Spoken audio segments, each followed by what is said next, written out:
Lors d'une interview accordée à un média français, l'ancien président ivoirien Laurent Gbagbo a révélé qu'il n'exclut pas de se représenter à la présidentielle prévue en 2025, une annonce qui n'a pas laissé le gouvernement ivoirien indifférent. Après cet entretien, le porte-parole du gouvernement Amadou Koulibaly a répondu à l'ex-chef d'État en rappelant que malgré l'acquittement par la Cour pénale internationale CPI pour crimes contre l'humanité, Laurent Gbagbo demeure poursuivi par la justice dans la crise post-électorale de 2010-2011.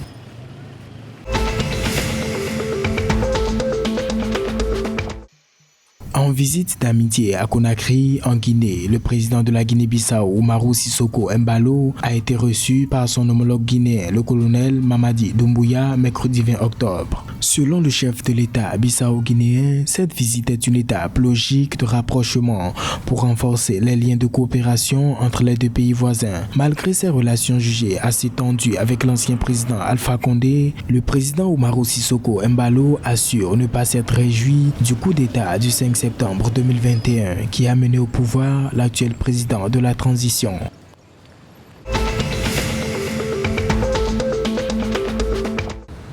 En vue de formaliser la restitution par la France des 26 œuvres des trésors royaux d'Abomey, une semaine culturelle du Bénin sera organisée du 26 au 31 octobre prochain à Paris, au musée du Quai Branly-Jacques Chirac. L'information ressort d'un communiqué gouvernemental publié mercredi 20 octobre à Cotonou. L'événement se tiendra en présence d'une délégation béninoise. À en croire le communiqué, la restitution formelle des dites œuvres interviendra à la suite de la semaine culturelle du Bénin.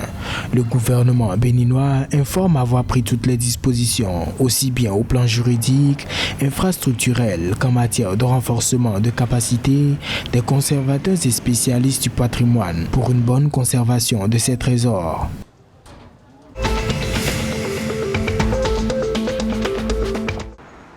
Grâce à un investissement de 5 millions de dollars de la compagnie minière Asante Gold, la société canadienne Roscan Gold a annoncé lancer un programme de forage de 16 000 mètres au projet aurifère Candiolé. Les travaux ont débuté le 19 octobre 2021. Nana Sangmoa, président de la société canadienne, s'est réjoui d'avoir commencé le forage après la saison des pluies. Roscan Gold indique qu'à la fin de ces travaux, elle aura effectué 27 550 mètres de forage au diamant et à circulation inverse, ainsi que 110 000 mètres de forage air-core pour le compte de la campagne d'exploration 2021.